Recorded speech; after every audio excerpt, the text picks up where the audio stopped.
Assalamualaikum warahmatullahi wabarakatuh. Alhamdulillah rabbil alamin. Wa bihi nasta'inu ala umur dunya waddin. Salatu wassalamu ala asrafil anbiya wal mursalin. Sayyidina wa habibina wa syafi'ina wa qurratu a'yunina Muhammadin Allah wa ala alihi wa sahbihi ajma'in. Allahumma salli ala sayyidina Muhammadin al-fatih lima ughliq wal khatim lima sabaq nasiril haqqi bil haqqi wal hadi ila siratikal mustaqim wa ala alihi haqqa qadrihi wa miqdarihil azim. Salatan taftahu lana biha abwaaba ridha wa taysir wa tughliqu biha anna abwaaba syarri wa ta'sir wa takun lana biha waliya wa nasara anta waliyuna wa maulana fa ni'mal maula wa ni'man nasir. Rabbi israh li sadri wa yassir li amri wahlul 'uqdatam min lisani yafqahu qawli. Pertama-tama yang kami hormati yaitu dosen pengampu mata kuliah Tafsir Ahkam yaitu Dr. Abdul Ghafur MA. Semoga beliau diberi kesehatan, diberi ketabahan, diberi rezeki yang banyak, diberi ketabahan untuk ketika mendidik kita. Amin ya rabbal alamin. Dan juga tidak lupa kepada rekan-rekan sekalian yang juga kami hormati, yang kami sayang, kami cintai. Semoga kalian diberikan kenikmatan, yaitu kenikmatan sehat wal afiyah. Baik, perkenalkan, nama saya Husain Haikal. Izinkan saya untuk menjelaskan tentang tafsir ayat-ayat Al-Quran yang berhubungan dengan Al-Hajj. Surat Al-Baqarah ayat 158, kemudian ayat 196 sampai ayat 200, dan juga surat Al-Hajj ayat 27 sampai 29. Baik, saya akan membacakan ayat terlebih dahulu. Quran surat Al-Baqarah ayat 158. A'udzubillahi minasyaitonirrajim. Bismillahirrahmanirrahim. Inna safa wal marwah min sya'airillah faman hajjal baita wa i'tamara fala junaha alaihi ayatafu bihima wa man tatawwa khaira fa innallaha syakirun alim. Yang artinya sungguhnya Safa dan Marwah adalah sebagian dari syiar Allah, maka barang siapa yang beribadah haji ke Baitullah atau berumrah, maka tidak ada dosa baginya mengerjakan sa'i antara keduanya. Dan barang siapa yang mengerjakan suatu kebajikan dengan kerelaan hati, maka sesungguhnya Allah Maha mensyukuri kebaikan lagi Maha mengetahui.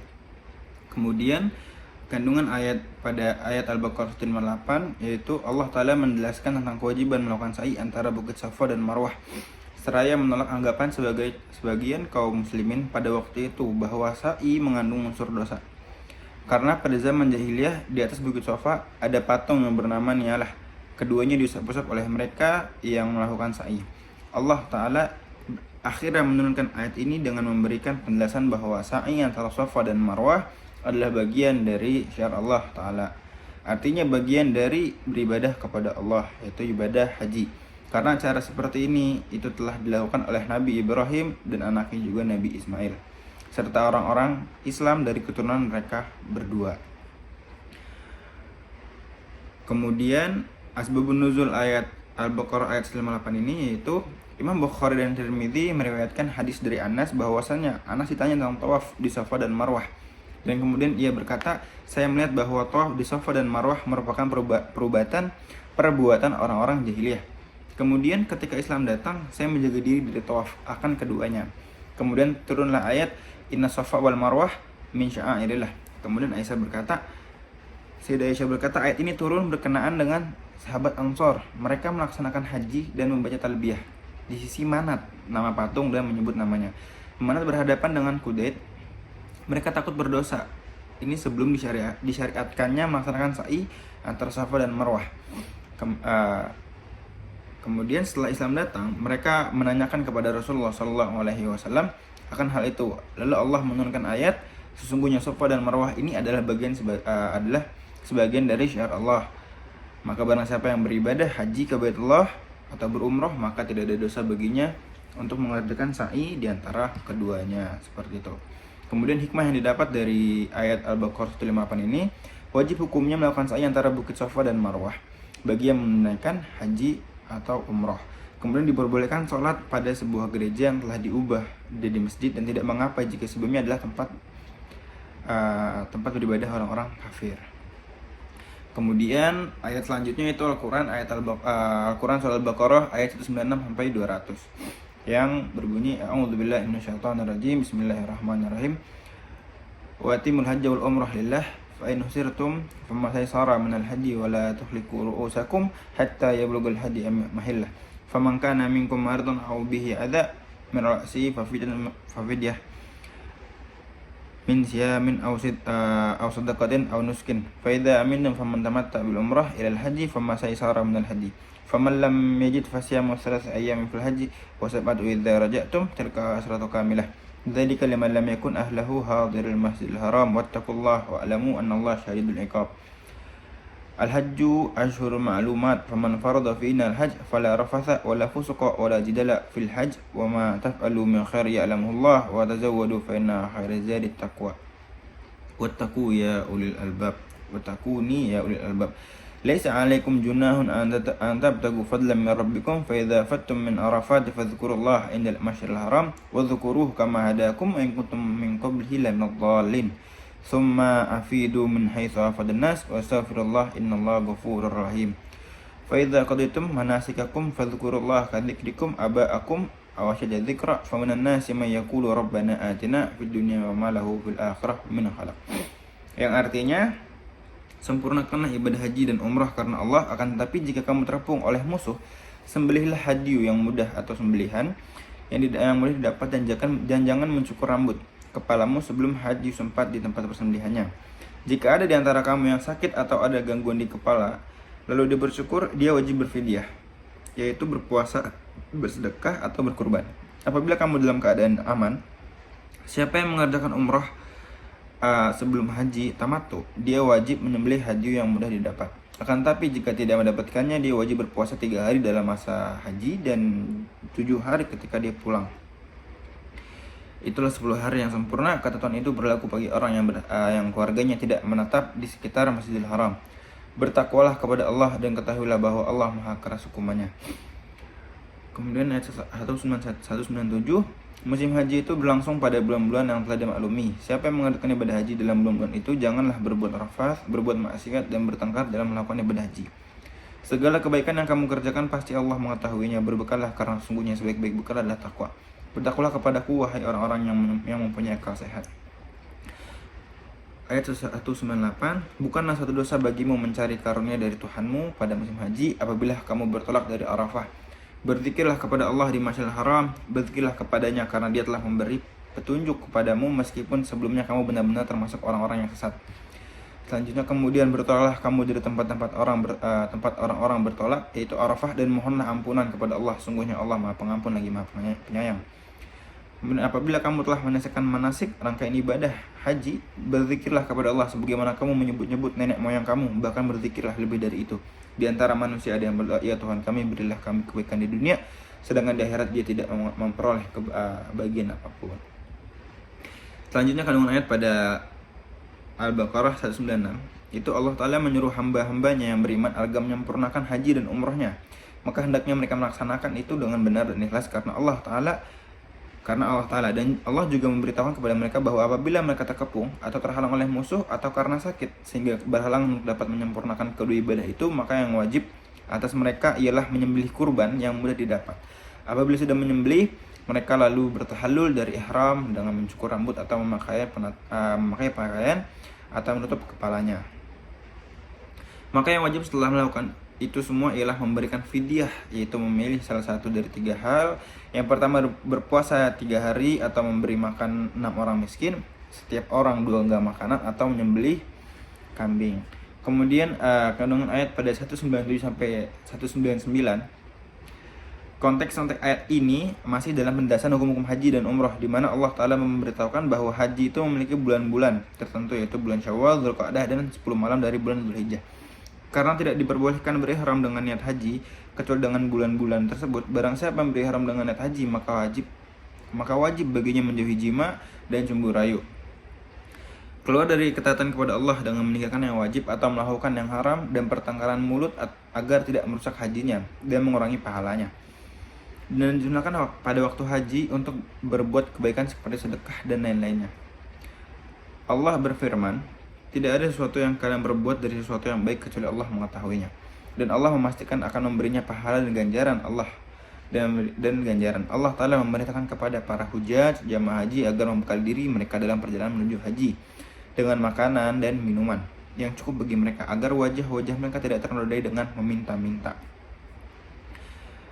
Kemudian di sini Allah memintakan juga kepada mereka dengan sikap bersamaan ketika wukuf di Arafah dan ketika bertolak darinya, di antaranya dengan perintah agar semua melakukan wukuf di Arafat dan bersama-sama bertolak darinya.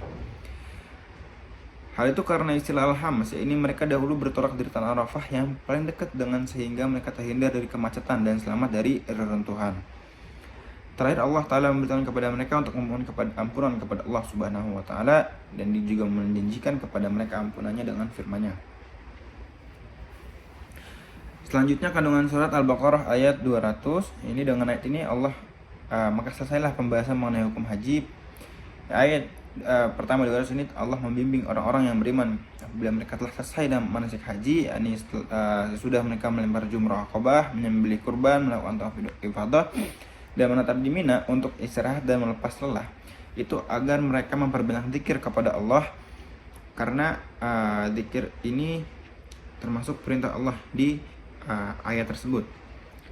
Dan perbanyaklah zikir tersebut seperti mereka menyebut nenek-nenek moyang mereka sebelumnya pada zaman-zaman jahiliyah seperti itu, dan perbanyaklah zikir lebih dari itu.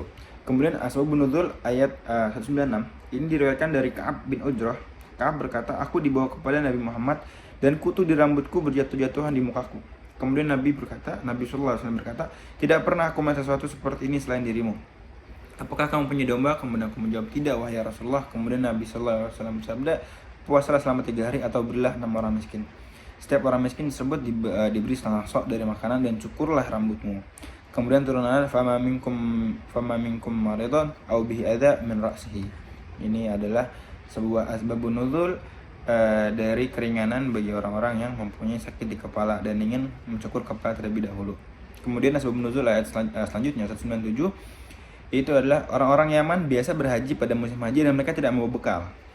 Mereka berkata, kami adalah orang-orang yang berpasrah diri kepada Allah, dan kemudian mereka meminta-minta kepada manusia. Kemudian Allah menurunkan ayat wa tazawwadu fa inna khairaz zadit taqwa. Asbabun nuzul selanjutnya yaitu dari Ibnu Abbas, ia berkata, Dzul Majas dan Uqas merupakan tempat berdagang manusia pada masa jahiliyah. Setelah Islam datang, seakan mereka tidak menyukai hal itu. Kemudian Allah menurunkan ayat, tidak ada dosa bagimu untuk mencari karunia. Di sini dijelaskan bahwa ketika masakan ibadah haji, maka umat Islam boleh berdagang untuk mencari rezeki seperti itu. Dan juga berzikirlah engkau kepada Allah di Masjidil Haram, dan berzikirlah dengan menyebut nama Allah sebagaimana yang ditujukan kepadamu. Dan sesungguhnya kamu sebelum itu benar-benar termasuk orang-orang yang sesat. Maka mereka berdagang kembali setelah ayat ini turun. Kemudian asbabun nuzul ayat selanjutnya yaitu orang Arab ini bertolak dari Arafah, sedangkan kaum Quraisy dan orang-orang yang seagama dengannya bertolak dari Masjidil Haram. Lalu Allah menurunkan ayat, kemudian bertolaklah kamu dari tempat bertolaknya orang-orang banyak, yaitu Arafah, dan mohonlah kepada Allah ampunan, sungguhnya Allah Maha Pengampun lagi Maha Penyayang. Selanjutnya asbabun nuzul ayat 200 mungkin berkata, orang-orang jahiliyah ketika berkumpul pada musim-musim tertentu, mereka menyebut para pendahulu mereka. Jadi mereka ini membangga-banggakan nenek moyang mereka, mengenai hari-hari mereka, nasa-nasa mereka gitu. Lalu mereka membanggakannya. Lalu Allah menurunkan ayat, maka berzikirlah dengan menyebut Allah sebagaimana kamu menyebut-nyebutnya, atau membangga-banggakan nenek moyang kalian. Seperti itu. Dan bahkan berzikirlah lebih banyak dari itu. Selanjutnya hikmah pada Al-Baqarah 196. Wajib menyempurnakan haji dan umrah bagi orang yang memulainya dengan ihram dari mikot. Kemudian penjelasan hukum ihsar, itu terkepung atau tertahan, yaitu menyembelih kambing dari tempat pengepungan, kemudian melakukan tahallul dengan mencukur rambut atau memendekkannya. Kemudian mengqadha, hal itu dapat gitu. Rasulullah SAW dan para sahabat beliau pernah melakukan qadha umrah yang terhalang untuk sampai ke Masjidil Haram pada tahun Hudaybiyah. Kemudian juga tentang fidyah adza, ini yaitu fidyah tentang fidyah atau yaitu bahwa orang yang melakukan suatu larangan dari larangan ihram seperti mencukur rambut, memakai pakaian yang dijahit atau menutup rambutnya ketika menutup rambutnya karena suatu uzur, maka wajib atasnya fidyah, yaitu puasa, memberi makan atau memotong kambing. Kemudian hikmah pada 197 sampai 199 yaitu haramnya melakukan jima, kemudian keluar dari ketaatan Allah dan pertengkaran mulut ketika ihram. Kemudian disunahkan melakukan perbuatan baik. Kemudian diperbolehkan berdagang ketika melakukan haji. Untuk maksud mencari rezeki, asal tidak berhaji dengan tujuan berdagang atau bekerja. Kemudian wajib mabit atau menginap di Muzdalifah untuk zikrullah. Kemudian juga wajib bersyukur kepada Allah dengan mengingat dan mentaatinya atas hidayah dan nikmat yang diberikan. Kemudian membangkitkan semangat untuk beristighfar dan memperbanyak istighfar. Hikmah 200 yaitu wajib zikrullah di Mina. Setiap kali melempar jumrah mengucapkan takbir pada setiap kali melempar itu dengan mengatakan Allahu Akbar. Di sini juga keutamaan zikir terus menerus karena hal itu diantara tanda-tanda kecintaan kepada Allah. Kemudian keutamaan mohon kepada Allah Ta'ala dua kebaikan dunia dan akhirat, dan tidak hanya berfokus pada salah satunya, dan buruknya berdoa dengan memfokuskan permintaan kepada dunia dan isinya saja. Kemudian selanjutnya itu Quran surat Al-Hajj ayat 27 sampai ayat 29 yang berbunyi a'udzubillahi minasyaitonirrajim bismillahirrahmanirrahim mu'adzin finnas bil haji ya'tuka rijalun 'ala kulli dhamirin ya'tina min kulli fajjin amik liyashhadu manafi'a lahum wa yadhkuru ismallahi fi ayyamin ma'lumat 'ala ma razaqahum min bahimatil an'am fakulu minha wat'imul ba'is fakir thumma liyaqdu taftahum waliyufu nuzurahum waliyutawifu bil baitil atiq, yang artinya wahai Ibrahim, suruhlah manusia untuk mengadakan haji, niscaya mereka akan datang kepadamu dengan berjalan kaki dan mengendarai unta kurus yang datang dari segenap penjuru yang jauh.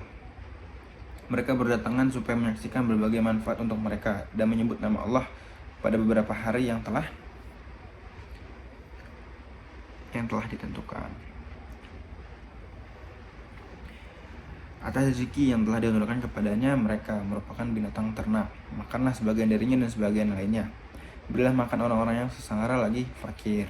Kemudian hendaklah mereka menghilangkan kotoran yang ada di badan mereka dan menyempurnakan nazar-nazar mereka dan melakukan tawaf di sekeliling al-bait al-atiq yaitu Baitullah.